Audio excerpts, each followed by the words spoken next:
Aujourd'hui, je vais parler de salut, de ce que les gens doivent faire pour être sauvés. Si les gens vous demandaient « Que dois-je faire pour être sauvé ?» que répondriez-vous?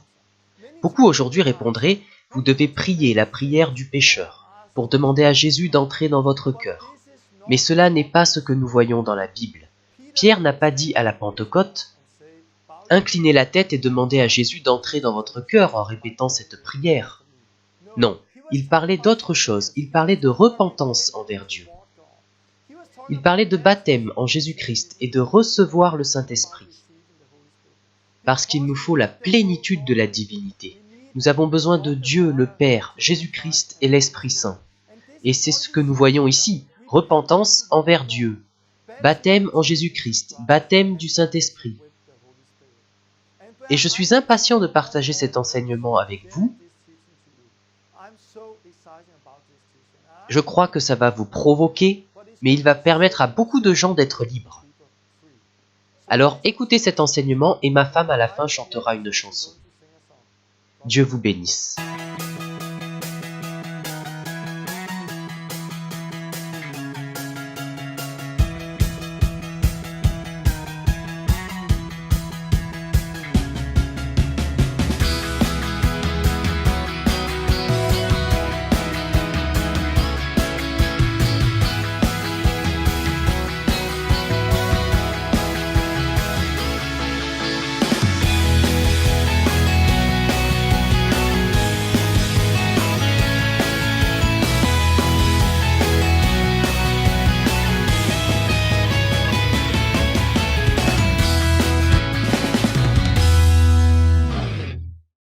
Bienvenue, j'ai tellement hâte de partager cette leçon numéro 7. Je crois que cet enseignement va changer votre vie. Cela va changer la vie de beaucoup de gens, cela va changer l'Église. Parce qu'aujourd'hui, je parle des fondements, je parle de salut, et cela est vraiment important. Et j'ai tellement à dire, donc je veux commencer. Ma femme va chanter une chanson à la fin de cet enseignement. Dans les 2 dernières leçons, nous avons parlé de guérison, puis du kickstart. Beaucoup de gens ont été kickstartés dans le monde entier. Je partagerai quelques témoignages là-dessus plus tard, car avant cela, je voudrais partager un témoignage du Canada. Nous revenons du Canada, ma femme et moi, et c'était incroyable. Dieu fait de grandes choses, Dieu fait des choses étonnantes. Nous sommes également en état de choc de voir comment Dieu travaille. Comment Jésus construit son Église. Nous avons également rencontré des gens de la Pioneer School qui ont voulu se joindre à nous et c'était incroyable. C'était si bon de les rencontrer et d'entendre leurs témoignages, comment ils ont été bénis à travers cette école biblique. Nous avons commencé à Victoria durant quelques jours. Dieu a fait beaucoup de choses, beaucoup ont été kickstartés. Puis nous sommes allés à Nanaimo et c'était aussi super. Dieu a fait des choses incroyables à Nanaimo. Des gens qui avaient vu la vidéo de Vancouver, prêcher l'évangile sur un campus. Ils avaient vu les vidéos, mais ils n'avaient jamais prié pour les malades. Ils voulaient donc avoir cela pour l'intégrer à leur travail sur le campus. Donc ils sont venus et c'était si bon. J'ai été avec eux dans un centre commercial et Dieu a fait des choses stupéfiantes là-bas. J'ai été conduit vers un jeune homme et une fille et nous sommes allés les voir. Les 2 ont été guéris quand les gens du campus ont prié pour eux. Après cela, le garçon était ouvert pour Dieu, donc je l'ai pris à part et j'ai prié pour lui. Et il a rencontré Dieu, il a expérimenté Dieu. Il se tenait comme ça, puis il a ouvert les yeux et il était comme... Vous pouviez voir qu'il ne savait pas comment réagir, il était comme...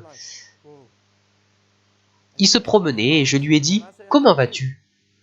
J'ai vu une lumière venir sur moi. Vous pouviez voir dans ses yeux qu'il venait de rencontrer Dieu. Je lui ai dit, nous devons voir d'autres gens, si tu en veux plus, rendez-vous dans 30 minutes. Une demi-heure plus tard, il est revenu et il a dit, je suis renouvelé, je suis comme neuf, je peux sentir que je suis changé à l'intérieur. Je ne peux pas mettre de mots dessus, mais je suis renouvelé. Puis nous avons prié pour lui et il a été baptisé du Saint-Esprit et a parlé en langue. Il était là. Waouh, d'où est-ce que ça vient? Ce n'est pas moi qui parle, qu'est-ce que c'est? parce que c'était nouveau pour lui. Mais nous voyons que le royaume de Dieu est en croissance. Puis il s'est passé beaucoup de choses, nous avons été éjectés de cet endroit, et la police est venue. Mais lorsque nous avons été chassés, certaines personnes parmi nous ont rencontré Dieu pendant qu'elles étaient chassées. Ce n'est pas facile à expliquer, mais vous lisez dans la Bible que Pierre, Jean et d'autres ont été persécutés et on leur a interdit de parler de Jésus. Mais après qu'ils aient vécu cela, ils ont connu une grande joie. Quand nous lisons cela sans en avoir fait l'expérience, on se dit que lorsque nous serons persécutés, nous allons être tristes. Et que cela va nous freiner, nous faire dire « je ne veux plus le refaire ». Mais ce n'est pas le cas, car lorsque vous êtes persécuté, vous expérimentez la joie de Jésus. Une femme qui était avec nous a ensuite donné son témoignage dans une église. Et elle a dit « j'ai retrouvé ma vie aujourd'hui. Je suis comme née de nouveau. Je me suis faite jeter d'un centre commercial. » Je l'ai sur vidéo et vous devez voir ces vidéos filmées là-bas. À Nanaimo, il y avait aussi une femme qui marchait avec une canne. Cela faisait 8 ans qu'elle ne pouvait marcher sans douleur à cause de l'arthrite. Et elle allait se faire opérer 2 jours plus tard. Mais elle a été délivrée d'un démon lors d'une réunion et elle a été guérie. Elle pouvait marcher sans sa canne. 2 jours plus tard, elle a annulé son opération. Et plus tard, elle est venue et a donné son témoignage. Quelqu'un m'a dit qu'elle s'est levée le dimanche et a donné son témoignage à l'église. Ils ont pris sa canne et ils l'ont accrochée devant la scène. Donc sa canne est accrochée dans l'église. Comme un témoignage pour tout le monde, que Jésus est le même aujourd'hui. Quand elle a donné son témoignage, une autre femme a également témoigné. Elle avait prié pour quelqu'un la veille qui a été guéri de maux de tête. Ensuite, ils ont réalisé que celle qui a été guérie la veille était la mère de celle avec la canne. Donc Dieu a guéri la famille sans qu'elle le sache, parce qu'elle ne se parlait pas. J'ai beaucoup de témoignages que tout cela continue. Nous sommes aussi allés à Powell River et c'était incroyable. Des gens ont été sauvés. Je pense que nous avons baptisé 9 personnes dans l'eau à Powell River. Les gens ont été libérés de démons. Les gens ont vraiment rencontré Dieu. Un gars a vraiment rencontré Dieu. Dieu l'a appelé d'une manière étonnante. Un jour, pendant la réunion, il y avait une fille d'environ 20 ans qui était née sourde d'une oreille. Et ce gars est venu à moi et m'a dit « Torben, prie pour elle ». Mais je lui ai dit « Non, tu pries pour elle », parce qu'il venait de rencontrer Dieu. Il a prié pour cette femme qui était née sourde d'une oreille. Et Dieu lui a ouvert l'oreille et elle a pu entendre pour la première fois de sa vie. Dieu a fait des choses incroyables. Et la bonne chose, c'est que cela continue. Cela a continué même après que nous soyons partis. Il y a quelques heures, on m'a écrit sur Facebook de Powell River « Torben, tant de choses se sont passées. Les classes de CE1 et CE2 à l'école chrétienne de Powell River ont prié pour quelqu'un qui s'était cassé le pied à 2 endroits et il a été guéri. Ce sont des enfants, parce que la réunion se déroulait à l'école, il y avait des enfants de l'école là-bas. Donc aujourd'hui, des enfants de CE1 et CE2 ont prié pour un camarade qui s'était cassé le pied et il a été guéri. Un ami dont les enfants avaient des allergies alimentaires pour lesquels vous aviez prié sont également totalement guéris. Donc c'est quelqu'un dont les enfants avaient des allergies alimentaires. Ils ne pouvaient pas manger ceci ou cela, et chaque enfant en avait. Et ils furent tous guéris. Elle écrit aussi au sujet de quelqu'un qui avait de l'arthrite au coude. Ils ont prié pour elle et elle a également été guérie. La douleur est partie, elle pouvait bouger le bras. Comme jamais depuis de nombreuses années. Dieu est bon. Et un autre gars écrit de Nanaimo que le mouvement qui a démarré continue et que de nombreuses choses se passent. Ok, vous pouvez voir les vidéos de cet endroit, j'en ai fait 5 ou 6 et elles sortiront bientôt. Certaines d'entre elles sont déjà disponibles. Donc allez-y et regardez ces vidéos du Canada parce que c'était incroyable. Et cela a créé un mouvement après que nous soyons partis. Et c'est ce que j'aime, ça continue, mais il y a tellement que j'aimerais partager. Donc je veux laisser de côté ces témoignages du Canada, allez les voir dans nos vidéos, et je vais partager des témoignages de Kickstart la prochaine fois. Maintenant, je veux commencer. Jésus nous a commandé de guérir les malades et prêcher l'évangile. Nous avons parlé de guérison, maintenant nous allons parler de l'évangile. De la façon dont nous prêchons l'évangile, de ce qu'est l'évangile. Et ce que les gens doivent faire pour être sauvés. Et j'aimerais dire que ce que je vais partager va aussi vous provoquer. Je vais dire des choses qui vont vous faire dire « Quoi ?» Surtout si vous êtes d'un arrière-plan luthérien, catholique, baptiste ou autre. Cela va vous provoquer parce que chaque arrière-plan, comme ceux dont j'ai parlé ici, a ses propres lunettes, ses propres traditions. Et vous voyez cela au sujet de la guérison. Beaucoup de choses ont été enseignées à propos de la guérison. Mais beaucoup de choses que nous entendons dans les églises à propos de la guérison ne sont pas justes. Mais c'est la même chose quand il s'agit de l'évangile. Quand il s'agit de ce que nous devons faire pour être sauvés. Et aujourd'hui, nous bâtissons sur notre arrière-plan, notre tradition. Nous avons le livre des Actes, l'Église catholique, la Réforme. Et aujourd'hui, nous bâtissons sur cela plutôt que sur ce que dit la parole, au lieu de bâtir sur la parole de Dieu. Vous verrez cela clairement dans cet enseignement. Vous allez voir que ce qu'ils ont fait dans le livre des Actes, avec la renaissance du christianisme, était très différent au sujet du salut que ce que nous faisons aujourd'hui. Parce que beaucoup de choses ont changé quand l'Église catholique arriva. Puis nous avons la Réforme, et nous bâtissons sur certaines choses de la Réforme. Nous bâtissons sur une partie aujourd'hui, mais pas sur les fondations complètes. Nous ne bâtissons pas sur les fondations complètes du livre des Actes. Et je crois que c'est vraiment un gros problème dans deux domaines. Cela fait que beaucoup, aujourd'hui, manquent de l'amour, de la puissance, de l'obéissance à Dieu, parce qu'ils ne sont pas réellement sauvés. Ils essayent de vivre comme des disciples, mais ils essayent de vivre sur de mauvaises fondations. Et ils n'ont pas le sceau de Dieu, ils n'ont pas cette faim en eux. Car ils ont ces choses dans leur tête, mais pas dans leur cœur. C'est un problème. L'autre problème, c'est que beaucoup de gens sont trompés. Et beaucoup, lorsqu'ils vont se trouver face à Dieu, vont être choqués, car ils pensaient que tout allait bien. C'est cela le gros problème. C'est pourquoi je veux en parler aujourd'hui. Avant cela, je voudrais prier, car ce n'est pas un message facile à prêcher.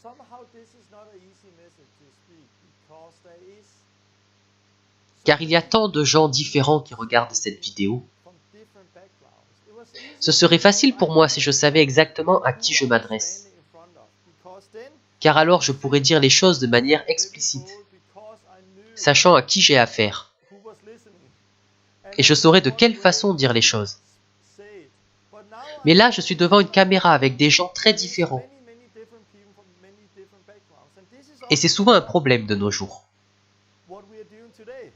C'est pour cela que je crois au fait de faire des disciples. Je crois aux petits groupes où l'on peut s'entraider, car cela devient plus puissant. Vous pouvez prendre une personne là où elle est, lui partager la parole de Dieu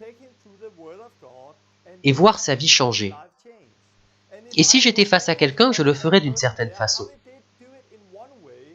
Mais si j'étais face à quelqu'un d'autre, je le ferais d'une autre façon.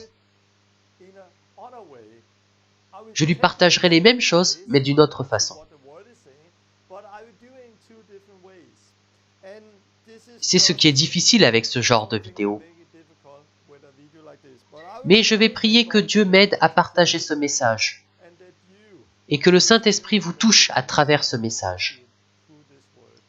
Donc j'espère que vous êtes prêts. Dieu, nous te remercions pour tout ce que tu fais, pour tous ces gens partout dans le monde qui sont kickstartés et qui commencent à guérir les malades. Je prie aussi que nous ayons les bonnes fondations pour partager l'Évangile et que nous ne soyons pas déçus. Viens avec ton Saint-Esprit et aide-moi à partager ce que tu veux que je partage aujourd'hui. Viens et touche tous ceux qui regardent cette vidéo. Ouvre leurs yeux, leurs oreilles et leur cœur. Viens et touche-les. Je te le demande au nom de Jésus. Amen. Nous allons commencer à un endroit différent de ce que vous auriez pu croire. Nous allons commencer dans Matthieu 7. Et le passage que je vais lire ici, beaucoup le connaissent. C'est un passage qui a été souvent mal utilisé dans l'Église. Il dit, au verset 21, « Tous ceux qui me disent « Seigneur, Seigneur » n'entreront pas dans le royaume des cieux. Mais celui qui fait la volonté de mon Père qui est aux cieux. » Plusieurs me diront en ce jour-là, « Seigneur, Seigneur, n'avons-nous pas prophétisé en ton nom? N'avons-nous pas chassé les démons en ton nom? N'avons-nous pas fait des miracles en ton nom? » Alors je leur dirai ouvertement, « Je ne vous ai jamais connu, retirez-vous de moi, vous qui commettez l'iniquité. » La dernière fois, j'ai parlé de Kickstart. Allez, sortons et guérissons les malades. Car c'est très simple, c'est à notre portée. Mais c'est quand même très important d'avoir les bonnes fondations. Au sujet de la repentance, de la sainteté, et de connaître Dieu comme on le lit ici. Certaines personnes, comme les témoins de Jéhovah, utilisent ce passage pour dire que les dons de guérison et de chasser les démons n'existent plus. Car ici Jésus dit « Je ne vous ai jamais connu, retirez-vous de moi. » Et il le dit à des gens qui font ces choses. Mais le problème ici, ce n'est pas qu'ils font ces choses-là. Il ne dit pas « Partez, vous qui guérissez et chassez les démons. » Ce n'est pas le problème. Mais il va dire quelque chose à beaucoup de gens qui faisaient ces choses. Car guérir et chasser les démons était normal dans la première église. Et ce sera normal dans la dernière église. Ce sera quelque chose que tout le monde fera. Tout le monde guérira les malades, tout le monde chassera les démons. Car cela se fait simplement par la foi. Donc le problème, ce n'est pas qu'ils font ces choses. Le problème, c'est... Il dit à la fin, « Je ne vous ai jamais connus, retirez-vous de moi. » Lorsqu'il dit qu'il ne les a jamais connus, Jésus connaît tout le monde. Il est Dieu. Il sait combien de cheveux nous avons sur la tête. Il sait tout de nous. Donc lorsqu'il dit « Je ne vous ai jamais connus », ce n'est pas qu'il ne les connaissait pas. Il parle de cette relation intime avec lui.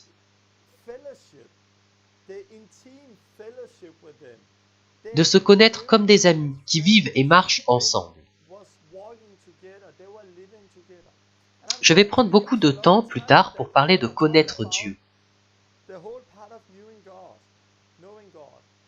Car Dieu ne nous a pas appelés à croire en lui, il nous a appelés à le connaître. Si vous allez dans Jean 17, 3,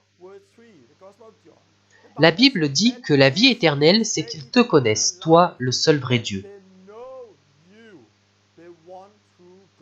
et celui que tu as envoyé, Jésus-Christ. Donc la Bible dit que c'est cela, la vie éternelle.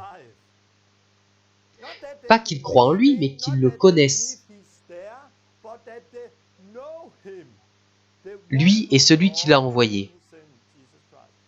Donc nous sommes appelés non seulement à croire en Dieu, mais à le connaître. et j'en parlerai plus tard. Si je vais dans des églises et que je demande « Qui parmi vous croit en Dieu ?» tout le monde va lever la main. Si ensuite je demande « Qui parmi vous connaît Dieu ?» les gens seront là genre « Je crois que je connais Dieu ». Il ne faut pas croire que vous connaissez Dieu, il faut en être sûr. Ce n'est pas quelque chose qui se fait en 2 minutes, cela prend toute une vie d'avoir une vraie relation avec Dieu. C'est très important que nous ne soyons pas dans cette situation. Tu faisais des choses pour moi, mais je ne connaissais pas vraiment. Le problème, c'est aussi ce qu'il dit ici. Retirez-vous de moi, vous qui commettez l'iniquité. Si vous allez dans le premier épître de Jean, au chapitre 3, verset 4, quiconque pratique le péché pratique aussi l'iniquité, et le péché est l'iniquité.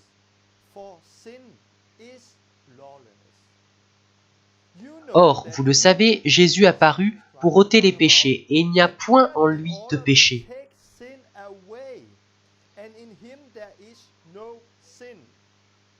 Quiconque demeure en lui ne pêche point. Quiconque pêche ne l'a pas vu et ne l'a pas connu.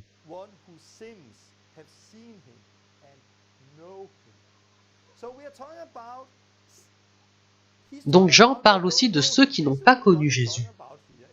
Si vous continuez à vivre dans le péché, vous ne connaissez pas réellement Dieu.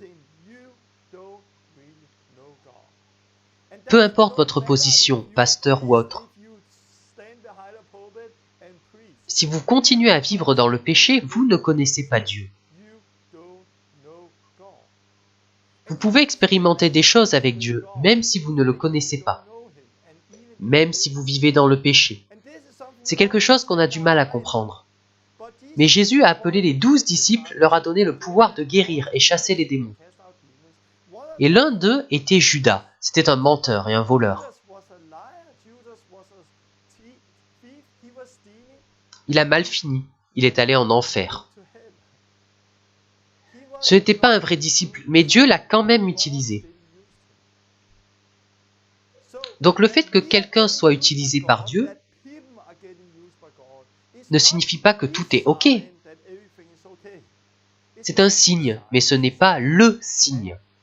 Et expérimenter ces choses est partie intégrante de la connaissance de Dieu. Mais ce n'est pas le signe. Nous devons regarder si les gens ont une vie sainte. Donc le problème ici, ce n'est pas qu'ils guérissent et chassent les démons. Le problème, c'est qu'ils vivent dans le péché. Et ils ne connaissaient vraiment pas Dieu. Car si vous connaissez Dieu, vous ne vivez plus dans le péché. C'est très fort, car la parole dit qu'un jour, beaucoup diront « Seigneur, Seigneur ». La raison pour laquelle il y a une répétition, ce n'est pas parce que c'est dit de façon nonchalante.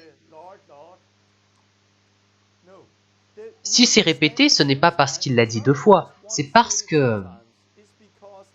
Aujourd'hui, si on veut mettre un mot en évidence, on le souligne ou on le met en gras, afin que les gens comprennent que ce mot a de la puissance. Dans la Bible, un mot est répété plusieurs fois pour être souligné. Donc quand il écrit « Seigneur, Seigneur », ce n'est pas dit de façon nonchalante, mais plutôt « Seigneur », une seule fois, mais puissamment. Un jour, beaucoup vont crier « Seigneur » et être choqués, car ils auront été trompés. Et c'est un vrai problème. Beaucoup de gens à la fin des temps seront trompés, et nous vivons dans cette fin des temps. À une époque où l'iniquité, le désordre prend le dessus. Et nous le voyons également dans les églises. Oui, vous pouvez guérir les malades et apprendre plein de choses tout en vivant dans le péché. Mais pour connaître Dieu, être guidé par le Saint-Esprit et vivre cela dans la vie quotidienne, il faut vivre une vie sainte. Si vous êtes réellement né de nouveau et que vous écoutez ce que dit l'Esprit Saint, alors vous entendrez qu'il parle d'être saint. Il parle d'être transformé à l'image de Dieu. Et actuellement, on voit un mouvement qui a l'air positif, car la plupart des choses sont vraies. Mais c'est comme avoir une seule jambe, la puissance de Dieu. Mais pas l'autre jambe, à savoir la repentance, la sainteté, la crainte de Dieu. Et je crois que la dernière réforme que nous verrons sera une réforme sur les deux jambes.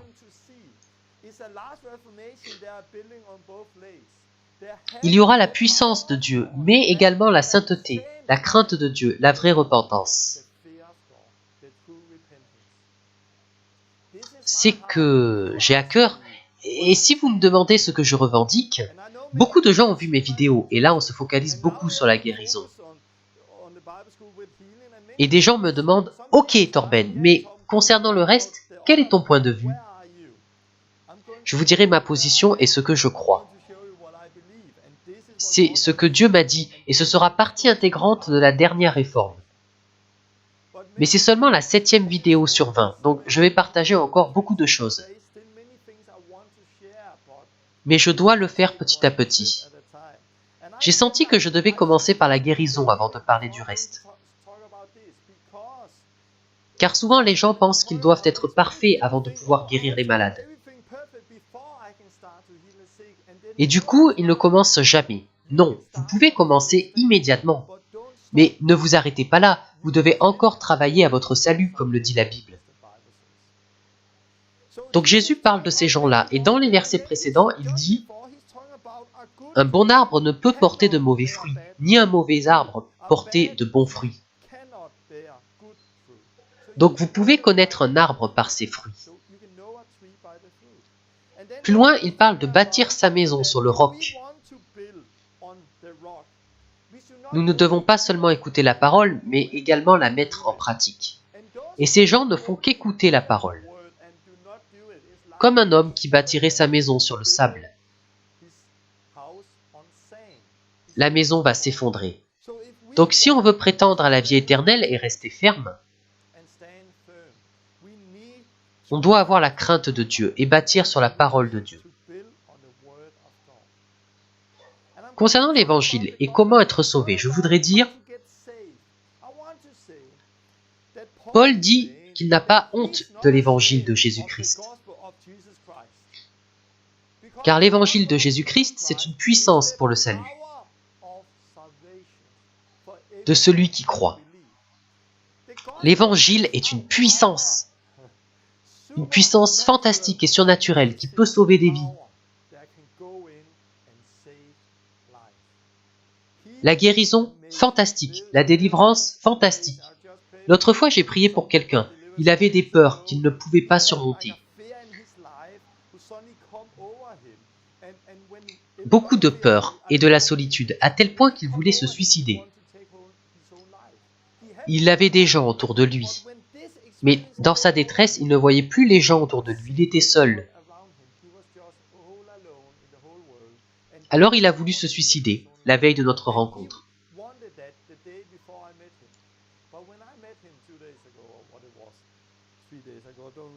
Alors j'ai prié pour lui, et soudain, ce démon est sorti de lui. Il a ressenti la paix de Dieu et il souriait. Il a été délivré. Il a ressenti physiquement que la solitude l'a quitté. Il a été libéré. Tout le monde a vu la manifestation de cet esprit qui le quittait. L'évangile est une puissance. Mais ce qui est encore plus puissant, c'est le salut entier. J'ai vu des gens qui m'étaient hostiles. Mais quand Dieu les a touchés, ils sont devenus mon frère ou ma sœur. Ils font partie de ma famille. Et nous pouvons servir Dieu ensemble. Voir des vies changer à jamais, c'est vraiment formidable. Mais aujourd'hui, beaucoup ne voient pas l'évangile comme une puissance qui sauve. Pourquoi? Aujourd'hui, les églises luttent avec les gens. Ils vivent dans le péché, ils ne veulent pas obéir à Dieu. Je dois les reprendre régulièrement, les appeler pour leur dire de venir à l'église. Cela ne devrait pas être ainsi. Si vous devez faire cela, Le problème n'est pas celui que vous croyez. Le problème, c'est qu'ils ne sont pas réellement sauvés. Le problème, c'est qu'ils bâtissent sur de mauvaises fondations. Mais vous n'avez pas besoin de relancer les gens s'ils sont vraiment sauvés. Comme Jésus, est-ce que Jésus poursuivait les gens? Est-ce qu'il a poursuivi les premiers disciples? Est-ce que Jésus a dit « Venez, vous avez besoin de venir ». Ok, on n'a pas besoin de faire des réunions trop longues, parlons d'autre chose. Amusons-nous aujourd'hui. Non. Ils vivaient et c'était à eux de suivre Jésus et pas l'inverse.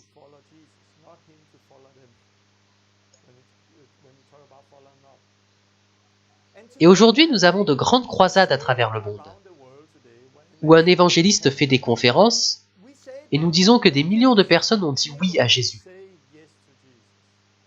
Mais de toutes ces personnes, combien de disciples puissants voyons-nous ensuite? Peu de gens, un petit pourcentage. On dit que 95 à 98% de toutes les personnes qui acceptent Jésus lors d'une croisade ne viennent jamais à l'église, ne continuent pas en lui. Partout dans le monde, et en Amérique particulièrement, des gens ont accepté Jésus plusieurs fois dans leur vie. Ouais, j'ai été sauvé là, j'ai été sauvé ici, j'ai accepté Jésus dans mon cœur, ici ou là. Mais nous ne voyons pas de fruits, et vous pouvez connaître un arbre par ses fruits. Pourquoi ne voyez-vous pas de fruits dans leur vie? Parce qu'ils ne sont pas réellement sauvés. L'Évangile a le pouvoir de sauver. L'Évangile a le pouvoir de changer des vies. Et que voulons-nous? Beaucoup de gens qui lèvent la main et acceptent Jésus comme Seigneur et Sauveur sans aucun fruit. Et ils seront trompés et vont vivre dans un mensonge. Et un jour, ils vont entendre « Je ne t'ai jamais connu, toi qui commets l'iniquité ». Ou alors, voulons-nous des chrétiens forts qui bâtissent sur les bonnes fondations? C'est cela que nous voulons. Donc nous devons regarder l'Évangile. Quand je parle de demander à Jésus d'entrer dans votre cœur, ce n'est pas quelque chose dont Jésus a parlé, ni les premiers chrétiens. Il n'en est pas non plus question après les réformes baptistes ou méthodistes. C'est très récent, depuis quelques centaines d'années seulement.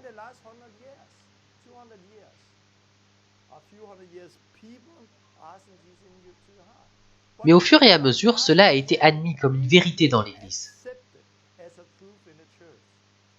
Si vous discutez de la prière de repentance,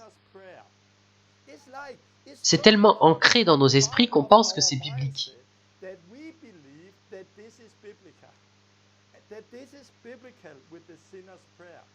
Mais vous ne trouvez aucune prière de repentance dans la Bible.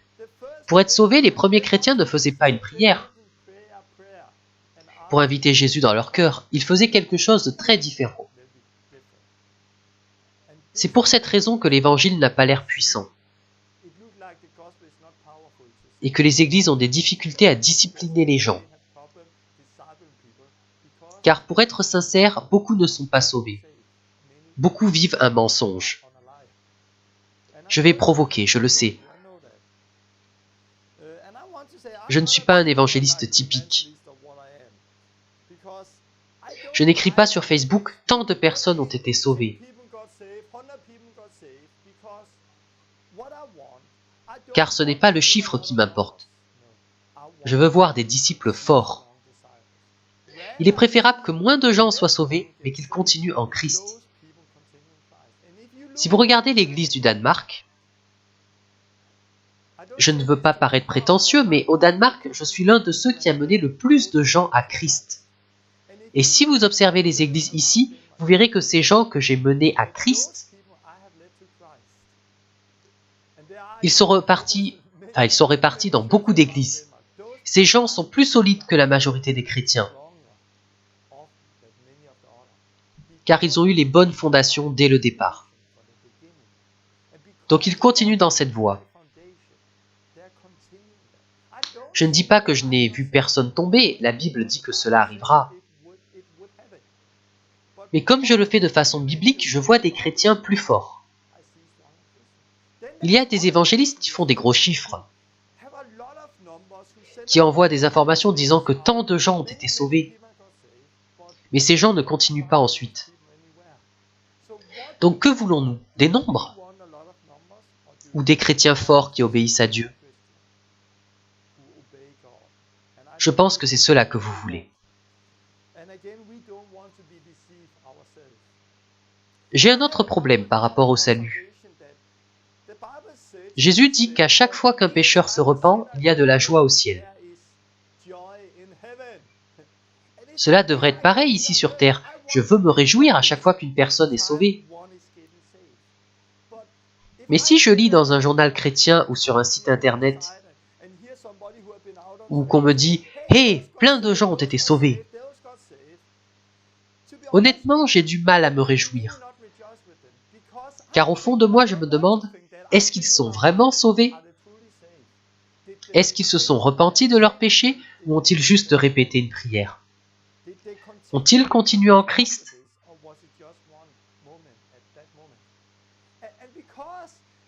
Cela fait partie de notre culture. J'entends tellement de nombres. Les gens ont accepté Jésus ici et là. Certains sont réellement sauvés, oui. Mais il y en a beaucoup qui ne continuent pas, donc je ne peux pas vraiment me réjouir. Je voudrais que pour chaque personne sauvée, on se réjouisse pour ce nouveau frère, sœur en Christ. Cela devrait se passer comme ça. Donc on ne devrait pas faire d'abus de langage en disant « ils ont été sauvés ». Nous devons le faire de manière biblique. Au sujet du salut, je pose la question « sauvé de quoi » De quoi êtes-vous sauvé? Si je pose cette question dans les églises, beaucoup répondront « je suis sauvé de l'enfer ».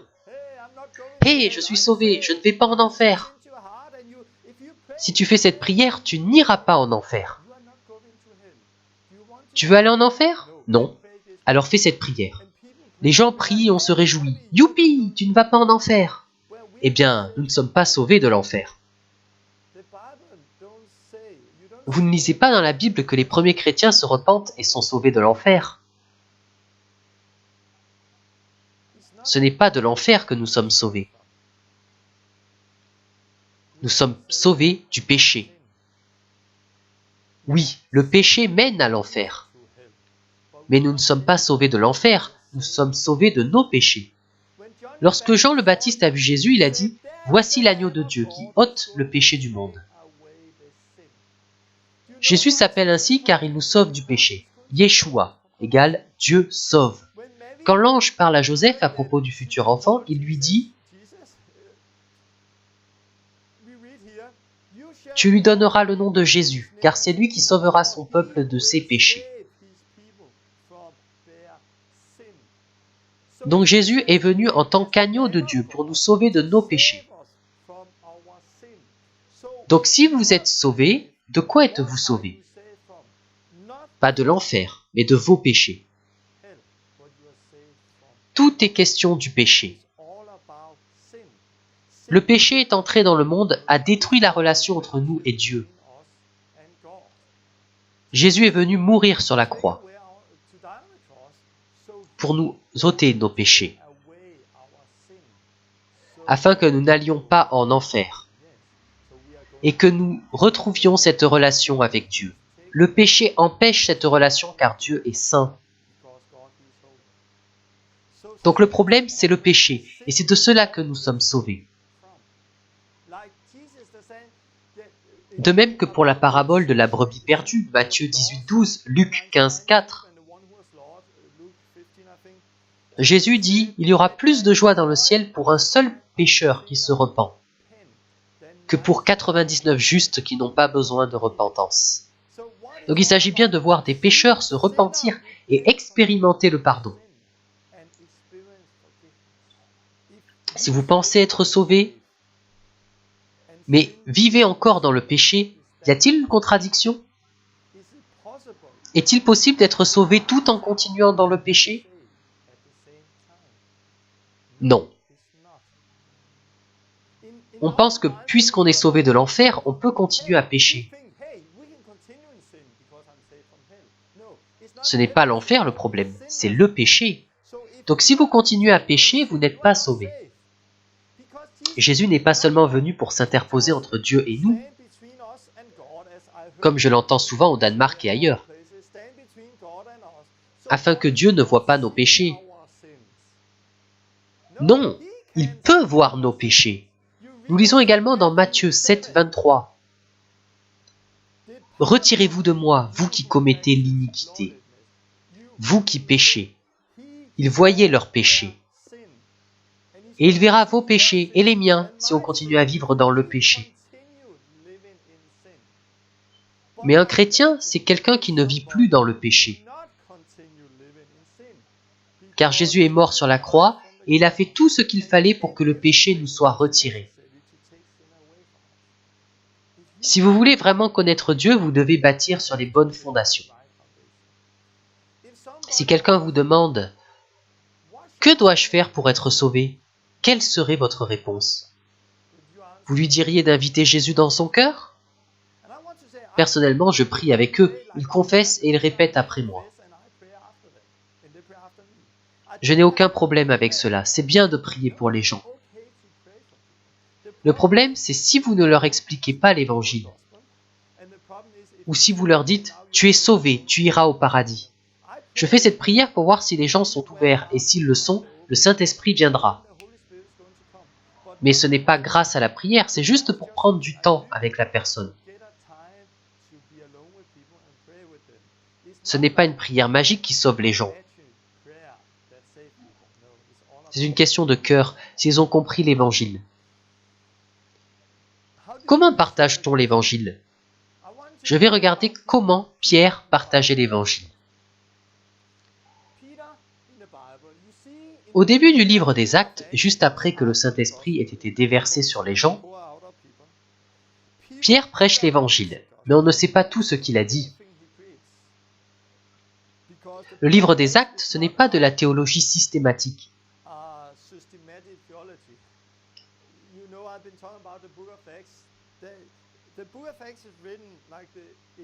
Vous ne pouvez pas construire une théologie uniquement à partir de ce livre, mais vous pouvez voir ce qu'il faisait et comparer avec les enseignements de Jésus.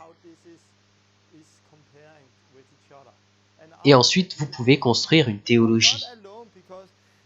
Car dans beaucoup de passages des Actes, vous n'avez pas tout le contexte. Particulièrement avec Pierre, on ne voit pas tout ce qu'il prêchait, mais on voit très clairement une réponse qu'il donnait aux gens. Car ces gens étaient tiraillés dans leur cœur lorsqu'il prêchait l'évangile. Ils lui demandaient « Que devons-nous faire ?» Autrement dit, que devons-nous faire pour être sauvés? Dis-le-nous. Alors Pierre, qui était avec les autres disciples à la Pentecôte, leur a dit que tout le monde incline la tête. Et si quelqu'un veut recevoir Jésus, qu'il lève la main. Ok, je vois des mains ici et là, merci. Maintenant, dites cette prière dans votre cœur. Pierre leur fit répéter la prière du pécheur et dit « Bravo, vous êtes sauvés !» Non. C'est ce que font beaucoup de gens aujourd'hui. Mais ce n'est pas ce qu'ont fait Pierre et les premiers disciples. Ils l'ont fait de manière très différente. Jésus également. Et pour cette raison, ils ont vu un tout autre résultat que la plupart des gens aujourd'hui. Ils ont vu que l'évangile est une puissance pour sauver. Qu'est-ce qu'a fait Pierre? Il leur a dit, Actes 2, 39, « Repentez-vous et que chacun de vous soit baptisé au nom de Jésus-Christ pour le pardon de vos péchés.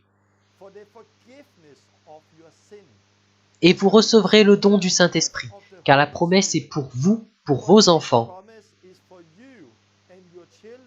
et pour tous ceux qui sont au loin, en aussi grand nombre que le Seigneur notre Dieu les appellera. » Donc Pierre dit 3 choses. Il leur dit de se repentir. Puis il leur dit de se faire baptiser pour le pardon de leurs péchés. Il dit, faites-vous baptiser pour le pardon de vos péchés, et vous recevrez le Saint-Esprit. Il dit que cette promesse n'est pas seulement pour eux, c'est pour tous ceux que Dieu appelle les enfants et ceux qui sont loin. Cette promesse est aussi pour nous aujourd'hui. Nous devons nous repentir. Lorsqu'on se repent et qu'on se fait baptiser pour le pardon de nos péchés, alors nous recevrons le Saint-Esprit. Et l'Esprit de Dieu, c'est le sceau de notre salut.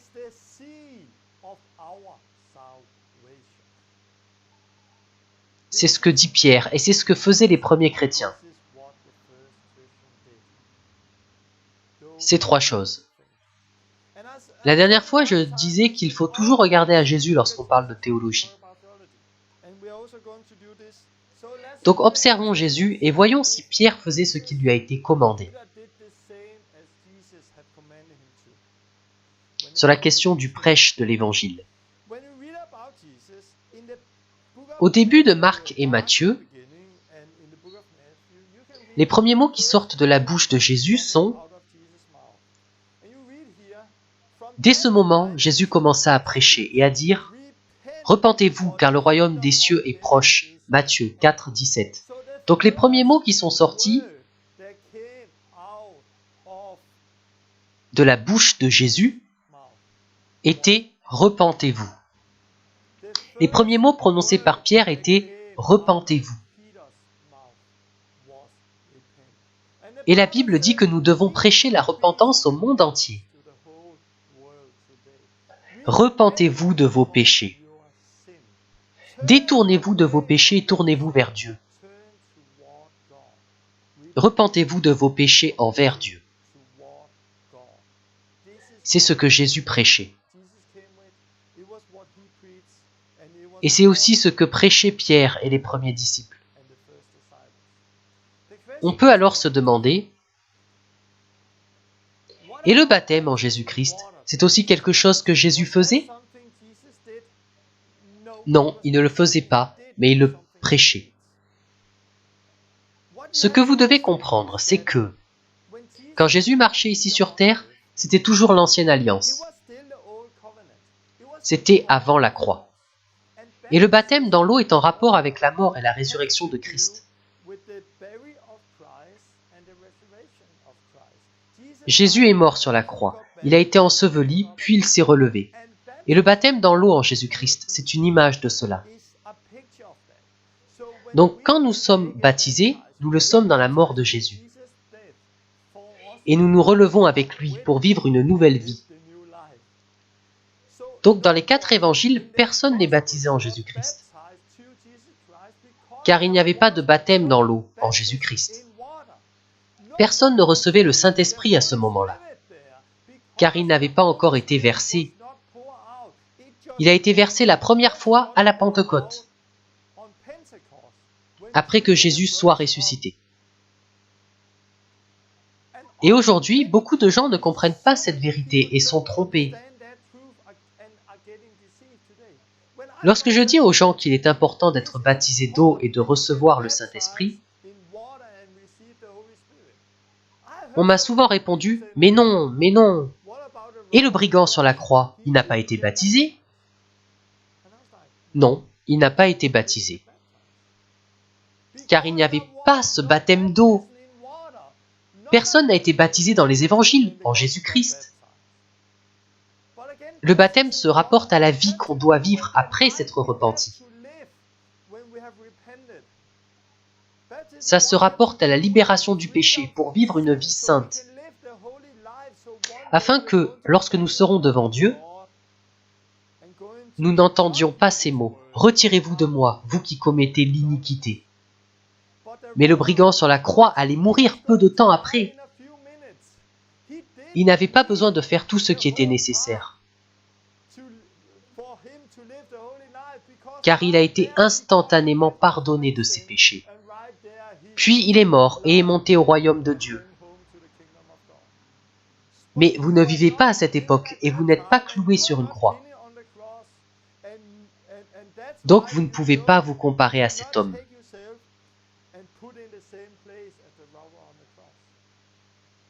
Aujourd'hui, beaucoup sont infidèles à Dieu et vivent dans le mensonge, car nous bâtissons sur de mauvaises fondations. Nous ne devons pas nous baser sur l'ancienne alliance sur ce sujet. Mais Jésus parle du baptême d'eau, car il dit « Allez, faites de toutes les nations des disciples, les baptisant. » Matthieu 28, 19. Il nous a donc commandé de faire des disciples et de les baptiser. Et qu'a dit Pierre? Repentez-vous et faites-vous baptiser, comme Jésus leur avait commandé.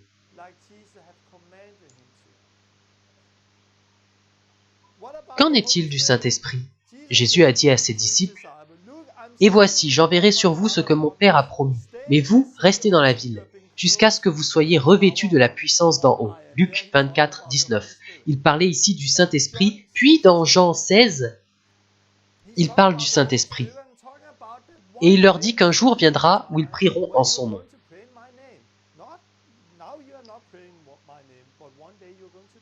Il leur dit, « Il vous est avantageux que je m'en aille, car alors je vous enverrai l'Esprit. » Donc dans Jean 16 et d'autres passages, Jésus parle d'un temps à venir.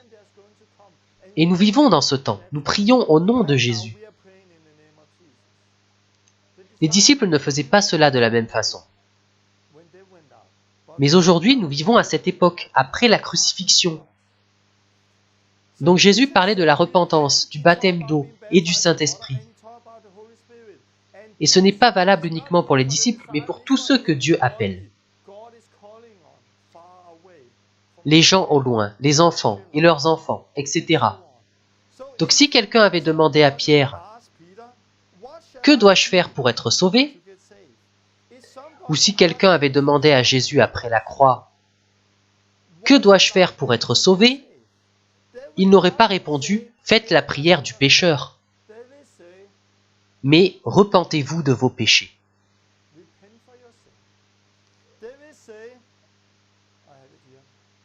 Faites-vous baptiser dans l'eau en Jésus-Christ. Et soyez baptisés du Saint-Esprit. Pourquoi ces trois choses-là?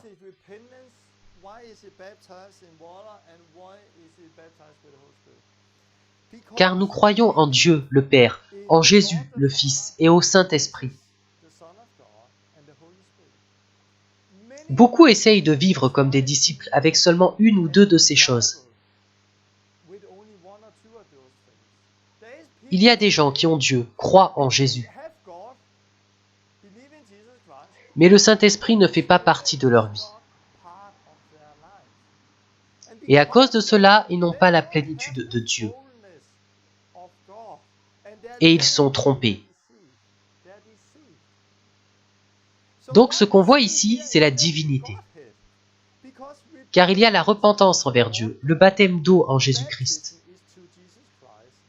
et le baptême du Saint-Esprit. Donc ici, nous avons Dieu le Père, Jésus-Christ et le Saint-Esprit. Cela comprend toute la divinité. Et quand on parle de croire en Dieu, de connaître Dieu, on parle de la divinité entière. Croyez en Dieu et en celui qui l'a envoyé, Jésus-Christ, révélé par le Saint-Esprit. Donc nous avons la repentance envers Dieu, le baptême d'eau en Jésus-Christ et le baptême du Saint-Esprit. C'est de cela que Jésus parlait. C'est ce que Pierre prêchait. Et c'est ce que prêchaient les premières églises dans le livre des Actes. Mais ensuite, beaucoup de choses ont changé. Il y a eu l'Église catholique, puis la Réforme est arrivée disant « Nous ne sommes pas sauvés par tout ça, la foi suffit. » Oui, nous sommes sauvés par la foi, mais nous avons perdu la notion de foi. Nous n'avons pas les bonnes fondations, car il y a beaucoup de choses que Luther n'a pas vues. Il n'avait pas compris la plénitude du baptême. Il ne faisait pas cela. Il n'a pas expérimenté le Saint-Esprit, comme on le devrait aujourd'hui. Et si on se base sur ces fondations, nous serons dans l'erreur. Je ne dis pas que parmi ces gens, il n'y en avait pas qui étaient sauvés et qui vivaient avec Dieu, mais Jésus nous a révélé des choses. Et il faut s'en tenir à cela. Jésus dit dans Jean 15, 22, « Si je n'étais pas venu et que je ne leur eusse point parlé, ils n'auraient pas de péché, mais maintenant ils n'ont aucune excuse de leur péché. » Dans Jean 9, 41, il dit, « Si vous étiez aveugle, vous n'auriez pas de péché. Mais maintenant vous dites, nous voyons. C'est pour cela que votre péché subsiste. Donc plus vous en savez, plus il vous est demandé. » Et je pense que certaines personnes, même sans avoir cette connaissance, ont pu être fidèles à toute la révélation de Dieu. Ils n'avaient pas accès à la plénitude de Dieu. Néanmoins, ils avaient la foi et vivaient avec Dieu. Mais aujourd'hui, on en sait plus. Dieu nous a révélé des choses et il veut que l'on arrive à cette plénitude et que l'on bâtisse sur ces fondations. Mais encore une fois, les gens peuvent être trompés et croire que tout est OK. Beaucoup seront surpris le jour où ils se retrouveront face à Dieu. On le lit à plusieurs endroits. Donc ne bâtissez pas sur ce que font les autres ou sur ce qu'ils croient. Non, bâtissez sur la parole de Dieu. Luther ne savait pas tout à propos du baptême, mais il a apporté des choses. Pareil pour la repentance avec les méthodistes, puis avec le Saint-Esprit ici. Et je sais que ce sont nos fondations. Mais aujourd'hui, vous savez ce qui est vrai. Donc maintenant, c'est à vous de décider. Voulez-vous bâtir sur de mauvaises bases? Bâtir sur leurs fondations et être trompé? Vous en savez plus qu'eux dans certains domaines. Et Dieu exigera plus de vous. Vous ne pouvez pas prendre ce que Dieu vous a donné et l'enterrer. Car un jour, il vous dira, « Je t'ai donné tout cela, qu'est-ce que tu en as fait ?» Donc il est important que nous prêchions la plénitude de Dieu aujourd'hui. Peu importe ce qui a été fait dans le passé. Oui, nous pouvons apprendre beaucoup de cela, mais pas construire sur leur fondation. Et je sais que Dieu voulait révéler toute la vérité à Luther, mais il ne l'a pas fait. Il a donc envoyé quelque chose de nouveau et on a eu le baptême biblique. Puis il a révélé la repentance, puis le Saint-Esprit.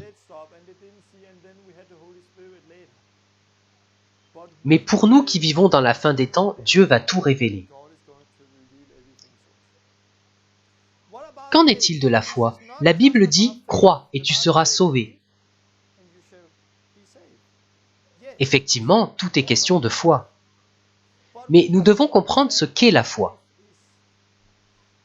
J'ai ici Jean 8, 31, et il dit aux Juifs qui avaient cru en lui, « Si vous demeurez dans ma parole, vous êtes vraiment mes disciples. Vous connaîtrez la vérité, et la vérité vous affranchira. » Donc Jésus dit, « Vous êtes vraiment mes disciples si vous demeurez dans ma parole. »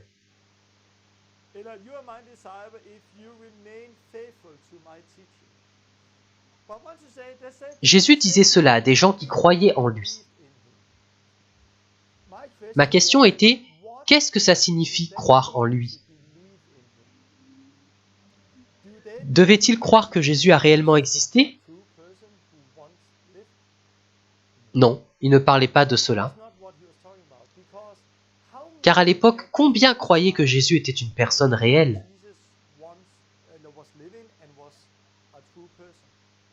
Tout le monde, car ils pouvaient le voir et lui parler.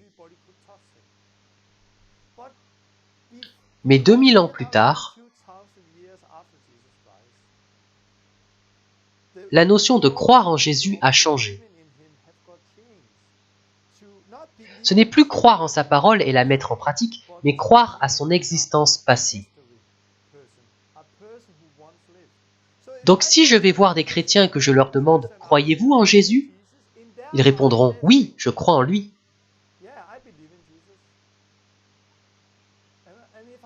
Expliquez-moi.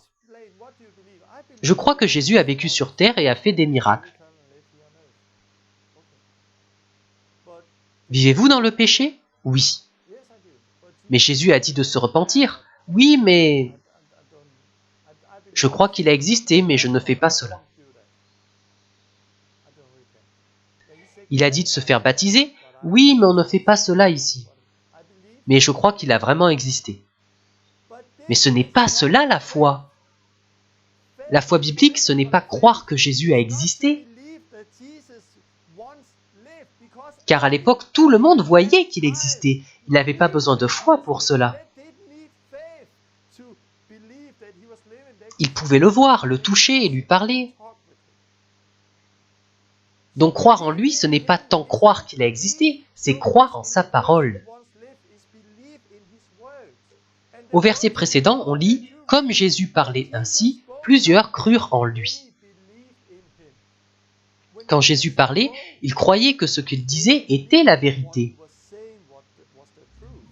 Alors il leur dit « Si vous voulez être mes disciples, alors soyez fidèles à mes enseignements. Continuez dans cette voie, faites ce que je dis, alors vous aurez la vie éternelle. Car je suis le chemin, la vérité et la vie. Nul ne vient au Père que par moi. Donc suivez mes enseignements. » La foi en Jésus, ce n'est pas une foi intellectuelle qu'il a existé. La foi, c'est être fidèle à ses enseignements.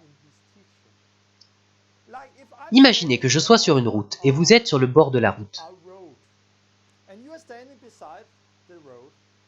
Un gros camion arrive vers moi et vous criez « Torben, attention, un camion !»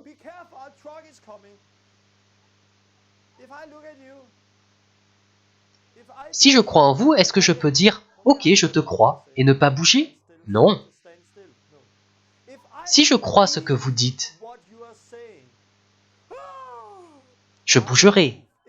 Si je crois en vous, je vais bouger. Ce n'est pas genre « je ne sais pas si c'est réel. Existes-tu vraiment ?» Je sais que tu es réel car je peux te voir. Donc si je dis « croire en toi », il n'est pas question de ton existence, mais de ta parole. Mais si je crois en ta parole, je vais bouger. Jésus a dit « repentez-vous ». Celui qui croit en lui va se repentir. Jésus a dit « soyez baptisés ». Celui qui croit en lui va se faire baptiser. Jésus a dit « recevez le Saint-Esprit ». Celui qui croit en lui va recevoir le Saint-Esprit. Sinon, ce n'est pas le Jésus biblique qu'ils reçoivent, où ils ne connaissent pas toute la vérité. Car personne ne leur a partagé l'évangile complet. Pierre disait aussi de croire en Jésus, car c'est ce dont Jésus parlait. Donc quand la Bible dit qu'on est sauvé, non par les œuvres, mais par la foi seule, ce n'est pas la foi en un bâtiment ou une religion, mais c'est la foi en Jésus-Christ qui sauve. Mais cette foi ne peut pas être indépendante. Luther disait que nous sommes sauvés par la foi seule, et je suis d'accord. Il est seulement question de Jésus-Christ, mais cette foi ne peut pas être indépendante. Car cette foi, c'est l'obéissance envers lui. Il dit de se repentir, je crois en lui, donc je me repens. Idem pour le baptême et le Saint-Esprit.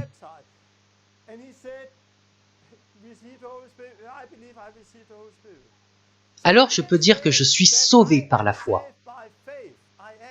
Je me suis repenti, je suis baptisé d'eau et d'esprit.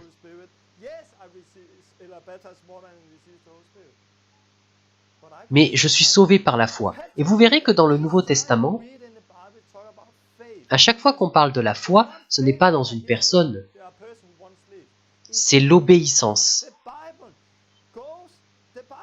La foi, c'est être fidèle. Ne pas croire, c'est être infidèle. C'est un peu ce que dit la parole. Il y a quelques années, j'étudiais la religion dans une école. Et notre enseignante disait, ici au Danemark, vous pouvez croire une chose et faire autre chose. Mais là, nous allons étudier les Juifs, et vous devez comprendre que dans les traditions juives, croire une chose, c'est faire cette chose. Les Juifs ne pouvaient pas croire une chose et faire autre chose.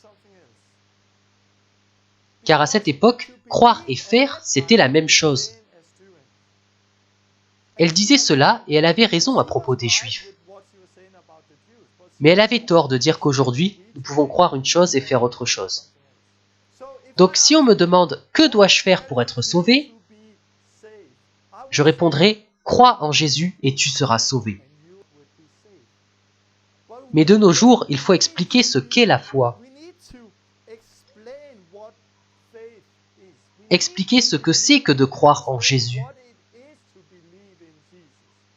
Car croire en Jésus, c'est lui obéir. Si vous demandiez aux gens de l'Église primitive s'il est possible d'être chrétien sans être baptisé, ils répondraient « Non, ce n'est pas possible ».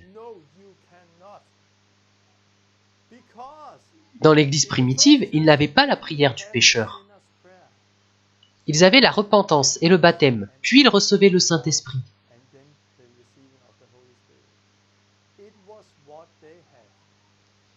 Pourquoi est-ce si important?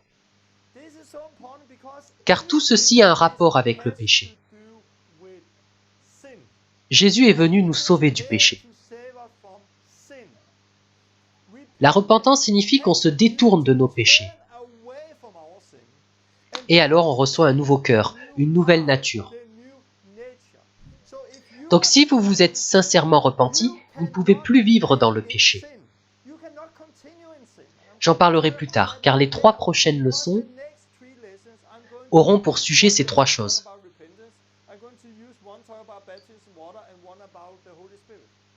Mais si vous vous êtes sincèrement repenti,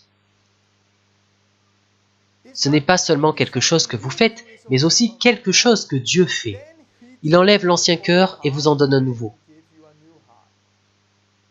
Après cela, vous ne pouvez pas continuer dans le péché, car personne, s'il est né de nouveau, peut continuer à vivre dans le péché. J'ai été sauvé et je me suis repenti. Personne ne m'a dit « ceci ou cela, c'est péché ». Je venais d'un arrière-plan non chrétien et j'ai été sauvé. Puis je suis retourné à mon ancienne vie. Et à chaque fois que je faisais des choses habituelles, je me disais « Oh, c'est péché, pardonne-moi Seigneur, je ne peux plus faire cela, je me repens. » Je savais que ce que je faisais était péché. Avant cela, je le faisais très souvent et cela ne me posait aucun problème.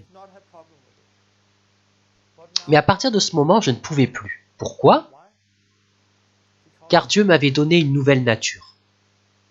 Et des proches me disaient « Arrête Torben, Dieu n'est pas comme ça. Cela ne doit pas se passer comme ça. » Mais personne ne pouvait me dire autre chose, car à l'intérieur, j'avais une nouvelle nature. Je savais que c'était péché. Et grâce à cela, j'ai commencé à vivre une vie sainte. C'est le signe, on reconnaît un arbre à ses fruits. Si vous n'avez pas un nouveau rapport au péché, vous ne connaissez pas Dieu, car Dieu est saint. Et Jésus est venu nous sauver du péché. Donc la repentance envers Dieu a pour conséquence un nouveau cœur. Le baptême d'eau a aussi un rapport avec le péché. Car à ce moment-là, nous sommes lavés de nos péchés. Ananias a dit à Paul, « Lève-toi, sois baptisé et lavé de tes péchés. » Acte 22, 16. Le baptême sauve, la Bible le dit. Ici aussi, repentez-vous et que chacun de vous soit baptisé pour le pardon de vos péchés. Acte 2, 38. Le baptême sauve. Et on ne comprend pas cela, car nous n'avons pas la mentalité juive. Ce genre de pratiques physiques ont un grand impact au niveau spirituel. Aujourd'hui, nous avons la mentalité grecque, donc on pense que les pratiques physiques sont juste des symboles. Non, ce n'est pas un symbole. C'est plus que cela, ça sauve, ça change des vies.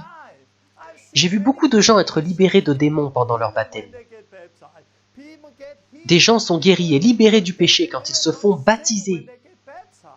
Particulièrement quand vous leur expliquez et qu'ils le font avec foi. Le baptême, c'est très puissant,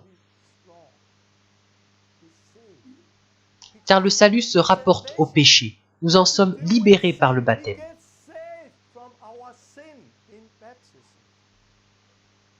Beaucoup de chrétiens se sont repentis, mais ils luttent avec le péché. Ils ne se sentent pas libérés du péché. Pourquoi? Car ils ne sont pas baptisés en Jésus-Christ. Ou alors ils ont été baptisés mais sans avoir conscience de ce que cela signifie. J'ai été baptisé sans savoir ce que cela signifiait, mais quelques années plus tard, Dieu me l'a révélé. Dans Romains 6, que par le baptême nous sommes libérés du péché. Nous ne sommes plus esclaves du péché, nous pouvons vivre une vie sainte.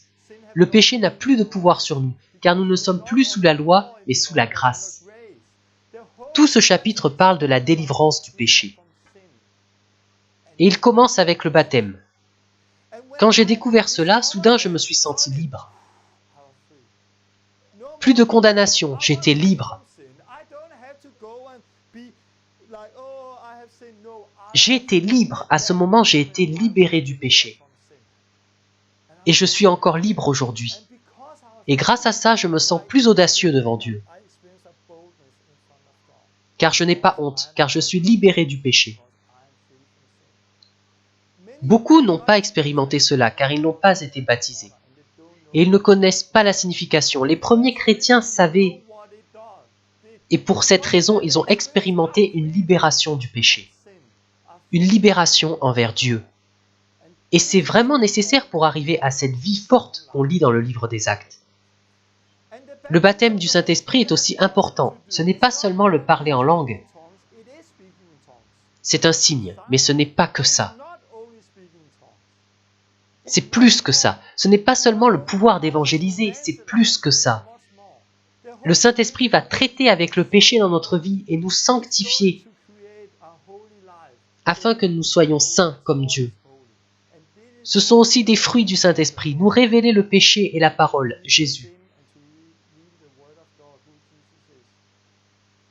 Donc, pour résumer, quelqu'un vit dans le péché.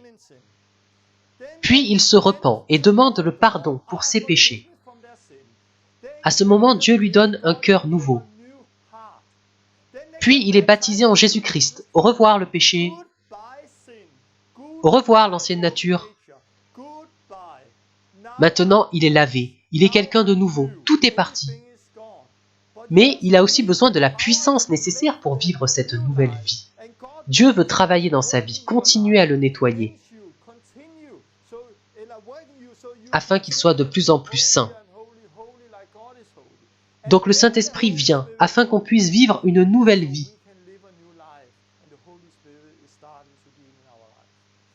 Voilà pourquoi c'est si important. Vous voyez que c'est bien plus que de demander à Jésus d'entrer dans votre cœur pour être sauvé.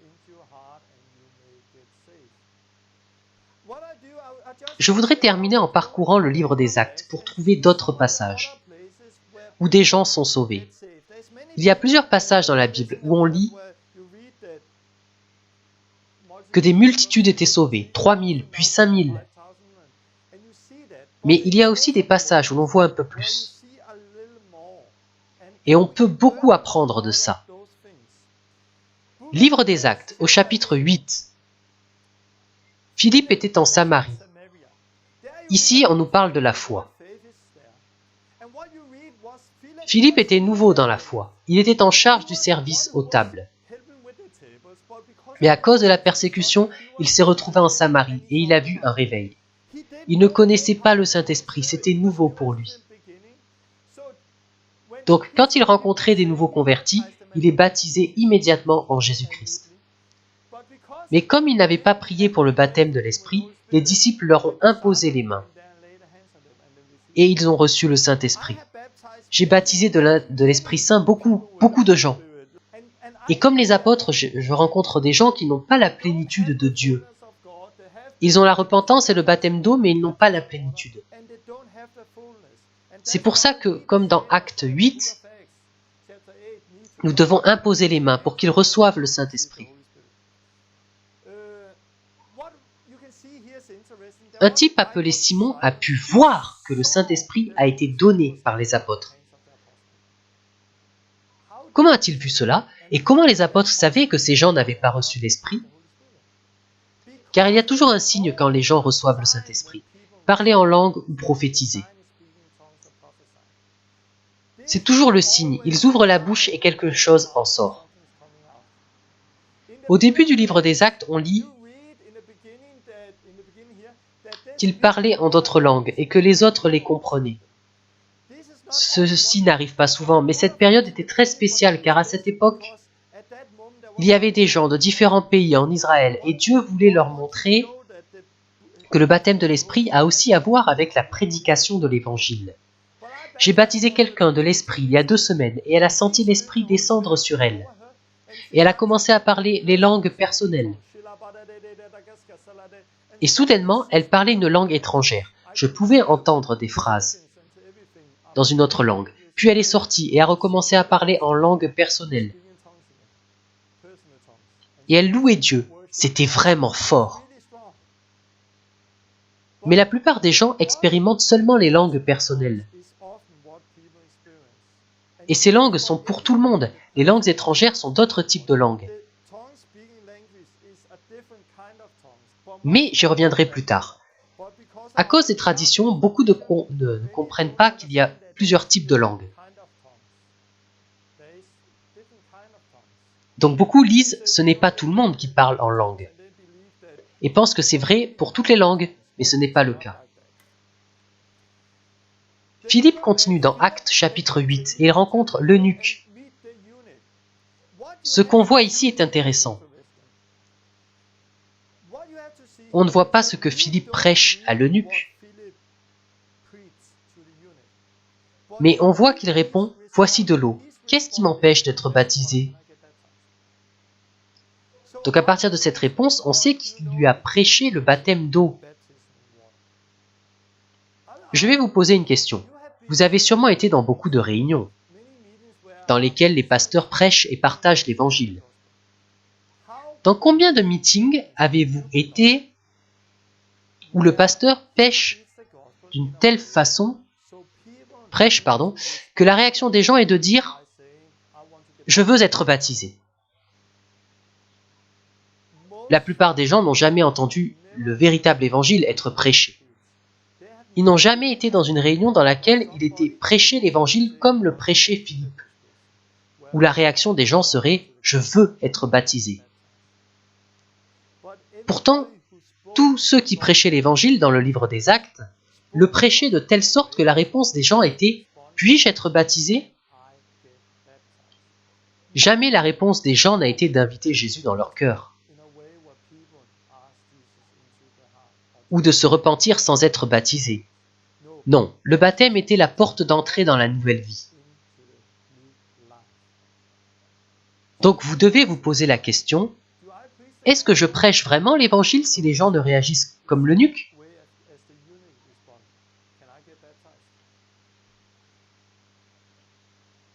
Ou comme les 3000 suite au prêche de Pierre, baptisés le jour même? Donc on peut apprendre beaucoup en lisant le livre des Actes. Au chapitre 9, il est question de Saul et de comment il a été sauvé. Et ce qui est intéressant ici, c'est qu'il a été baptisé au milieu de la nuit.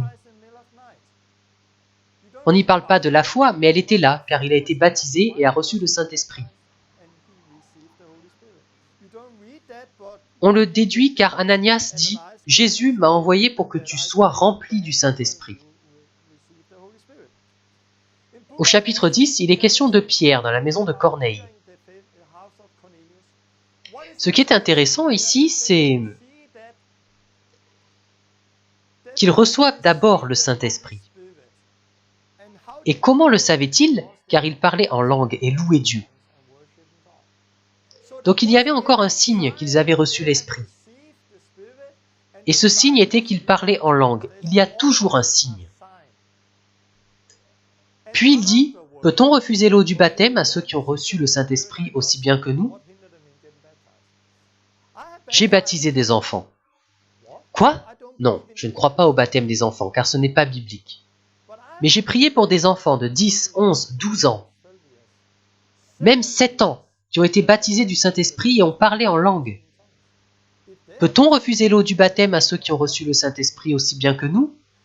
Donc en quelque sorte, le Saint-Esprit est un signe. Et ici, vous voyez qu'il a été versé avant le baptême.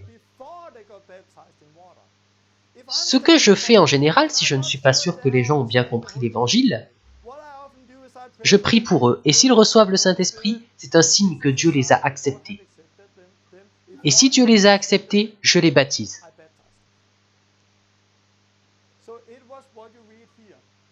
Donc ce n'est pas forcément d'abord le baptême d'eau, puis le baptême du Saint-Esprit,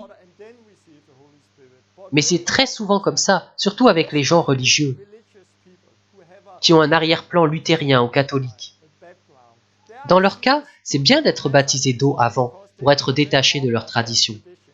Ensuite, c'est plus facile pour eux de recevoir le Saint-Esprit. Chapitre 16. Paul et Silas sont en prison. Le geôlier demande « Que faut-il que je fasse pour être sauvé ?» Et ils répondent « Crois au Seigneur Jésus et tu seras sauvé, toi et ta famille. » Beaucoup de gens s'arrêtent ici, mais il faut expliquer ce que ça veut dire de croire en Jésus. Donc ils sont allés chez lui et lui ont expliqué ce que ça signifie. Et tous ont été baptisés pendant la nuit. Encore une fois, leur réponse à l'évangile, c'est qu'ils se sont fait baptiser dans l'eau et je crois aussi de l'esprit. Donc c'est ce qu'on lit tout au long du texte. On va aller dans le dernier passage qui en parle clairement, puis terminer. Livre des Actes, chapitre 19.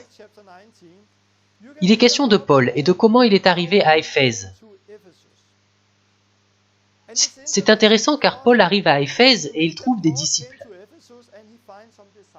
c'est-à-dire des chrétiens, des gens qui croyaient en Jésus. Mais comme les gens à travers l'histoire, ils ne connaissaient pas la plénitude de Dieu, ils s'étaient repentis, ils croyaient en Jésus, mais ils n'avaient pas reçu le baptême. Et c'était très important que Paul arrive là-bas et fasse cela avec eux. Il demande « Avez-vous reçu le Saint-Esprit? Quand vous l'avez reçu? Quand vous avez cru ?» Pour beaucoup de chrétiens, c'est une question étrange, car il est souvent enseigné que si vous croyez, vous avez reçu le Saint-Esprit. Mais il y a une différence entre croire et être sauvé par l'Esprit, et être baptisé de l'Esprit. Si vous vous repentez, c'est par l'Esprit, oui, mais vous devez toujours être baptisé de l'Esprit. Comme Jésus après sa résurrection, Jean 20, 22, il souffle sur eux et dit « Recevez le Saint-Esprit ». Pourquoi? Car Jésus était ressuscité, donc il pouvait leur donner le Saint-Esprit. Mais plus tard, il dit aux mêmes personnes « Restez dans la ville jusqu'à ce que vous soyez revêtus de la puissance d'en haut ». Luc 24, 49. Car cela ne suffit pas d'être sauvé par l'Esprit, il faut aussi être baptisé de l'Esprit.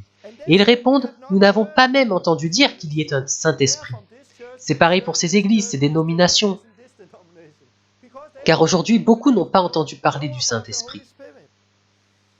Ils demandent « De quel baptême avez-vous donc été baptisés ?» Et ils répondent « Du baptême de Jean », c'est-à-dire le baptême de repentance dont il est question dans les évangiles.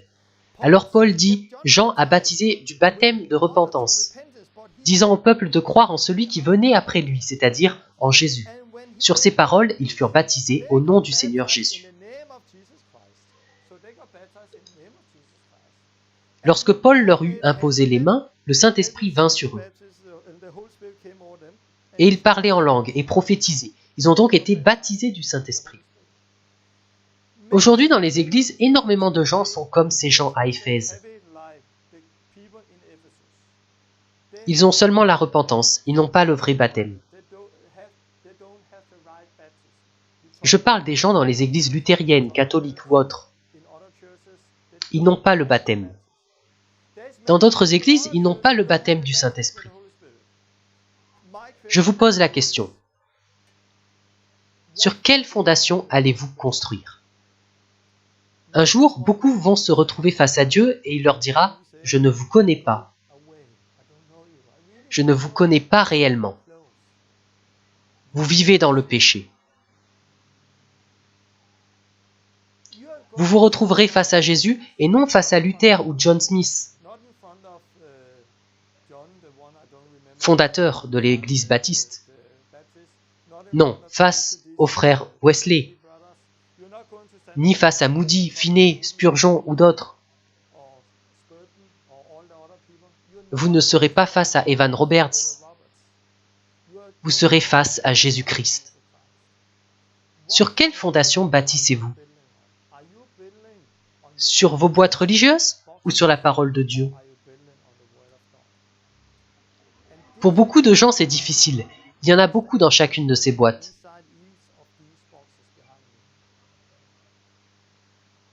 Qui, je le crois, connaissent la vérité, mais ils ont peur de l'accepter, car cela va leur causer de l'opposition de la part des amis et de la famille.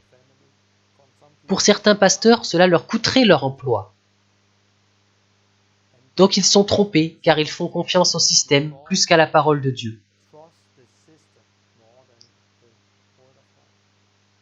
Vous devez décider qui vous voulez confesser comme Seigneur. Romains 19 dit « Confesse de ta bouche le Seigneur Jésus ». Ce n'est pas une prière du pécheur, il l'a dit aux Juifs. Il y avait beaucoup d'opposition et certains voulaient les ramener à la foi juive. Et ils devaient choisir. Voulaient-ils retourner à la circoncision ou voulaient-ils être décapités? Il leur a alors dit de confesser Jésus comme Seigneur. Cela va vous coûter tout ce que vous avez et même votre vie. Mais si vous confessez Jésus comme Seigneur et lui obéissez, vous serez sauvés. Et je voudrais vous dire que vous devez confesser Jésus comme Seigneur. Peu importe ce que dit votre entourage ou ce que dit le système, vous devez confesser Jésus comme Seigneur. Vous devez vous repentir de vos péchés, être baptisé dans l'eau par immersion, selon votre foi. Baptême signifie sous l'eau et non aspersion. L'aspersion n'est pas un baptême. Puis vous devez recevoir le Saint-Esprit. Il y a toujours un signe. Je sais qu'il y a des gens qui ont reçu l'Esprit et ont été remplis, mais n'ont pas parlé en langue à cause de leurs lunettes religieuses. Mais ils doivent juste comprendre comment fonctionne le Saint-Esprit et utiliser ce don qu'ils ont déjà. J'en parlerai pendant la leçon sur le Saint-Esprit. Je voudrais vous dire, à vous qui prêchez l'Évangile, si vous voulez être fidèle, vous devez prêcher la repentance de vos péchés envers Dieu. Le baptême en Jésus-Christ et le baptême de l'Esprit Saint. Nous faisons tout le même jour. Les gens s'assoient, je partage l'Évangile. Ils se repentent, se font baptiser par immersion et reçoivent le Saint-Esprit. L'important, c'est que les gens soient réellement sauvés. Si vous n'avez pas fait ces choses, faites-les. Trouvez quelqu'un qui peut vous baptiser et priez pour que vous receviez l'Esprit. Cela vient souvent lorsque quelqu'un qui l'a déjà impose les mains. Vous pouvez aussi prier pour vous-même.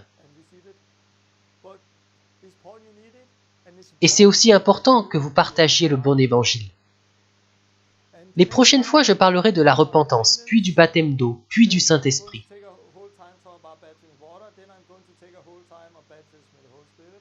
Je vous montrerai également comment je partage l'évangile.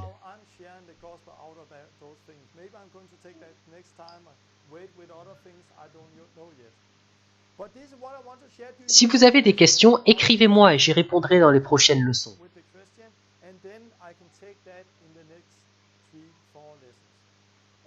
Je vais prier maintenant et ma femme va vous chanter une chanson. Écoutez la chanson et laissez le Saint-Esprit vous toucher. Dieu, je te remercie pour cet enseignement et pour tout ce que tu fais. Je prie que cela revienne dans l'Église. Nous allons fonder sur les bonnes bases, avec la repentance, le baptême d'eau et de l'Esprit. Dieu diffuse cet enseignement et libère les gens. Libère-les des tromperies dans lesquelles ils vivaient. Permets-leur de partager le véritable évangile, peu importe ce que fait leur entourage. Et je prie que tu vas utiliser la chanson de ma femme et toucher les gens à travers ses paroles. Au nom de Jésus. Amen. Dieu vous bénisse.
the hand.